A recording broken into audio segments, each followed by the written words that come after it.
I'd like to share a very interesting story that happened in Ananda's history, in the history of the Ananda school.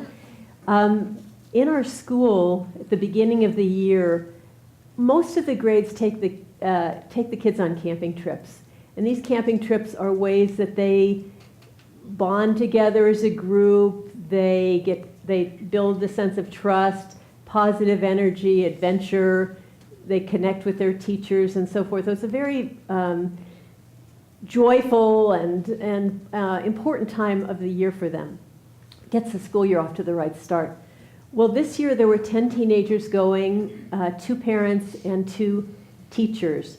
And one of the teachers was the person responsible for the food.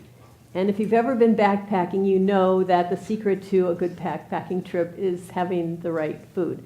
Well, this teacher had never planned food for a backpacking trip before. So she asked her friend, another teacher, what did she take? And she, made notes on that and used that as the basis for her packing. But her friend taught 7-year-olds, and she was taking teenagers. And there's a vast difference in the amount of food eaten by teenagers. And so the first meal, it became obvious that this wasn't really going to work. And there wasn't enough food, and naturally, teenagers began to complain that they were going to starve to death on this trip. And they were grumbling, and they were mad, and there was really bad energy. Well, it didn't get any better as time went on because there was Now, nobody was going to starve on this trip. I mean, they were eating, but they weren't satisfied. They were doing a lot of hiking. They felt they needed more food.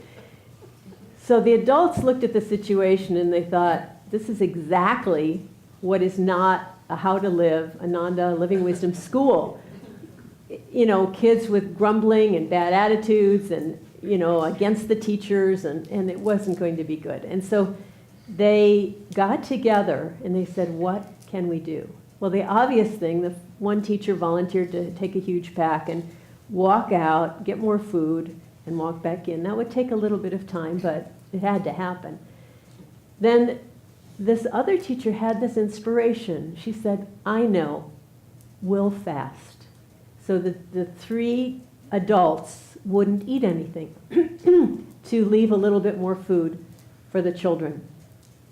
And so they didn't make a big deal about it, but they decided the adults were preparing the food. The adults would prepare the food, then they would go off, and they would energize, and they would meditate, and they would come back.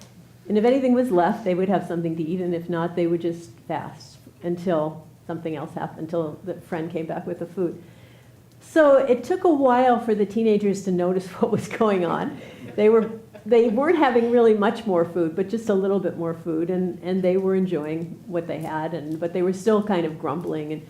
But at a certain point, they started to notice that the teachers were never there at mealtime. And they kind of said, what's going on? And they said, oh, not a problem. We've decided we're just not going to eat till the rest of the food comes.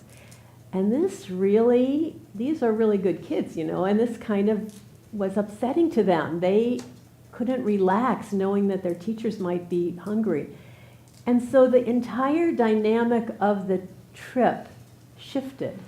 Now the children weren't worried about themselves starving to death. They were worried about their teachers and what would happen to their teachers. And so some of the children tried to eat less, but then others really couldn't eat less. And so it ended up that there really wasn't any food left for the teachers. But the whole dynamic shifted. And now instead of it being this kind of grumbling, what about me? I'm starving. I'm too hungry. This isn't right. It was all about love and sharing and compassion and teamwork. And so, I don't know how long it took for the other teacher to get back with the food, but when he arrived, the children were cheering, not for themselves, but for the teachers. And they said, we're going to make this meal, and you're going to be the first ones to eat. And so the whole dynamic shifted. And the woman who'd had that inspiration, she didn't even know if she could fast. She'd never fasted before, and she actually thought she had low blood sugar and didn't think she was capable of it. But she was willing to take the courageous step and do it, and it changed the energy. So courage is really transcendence, isn't it? We transcend what we think we can do, and we do more than we think we can do. Even if we don't know if we can do it, we reach for it. And it doesn't always happen in dramatic ways like that, but it's something in every day to look at transcendence.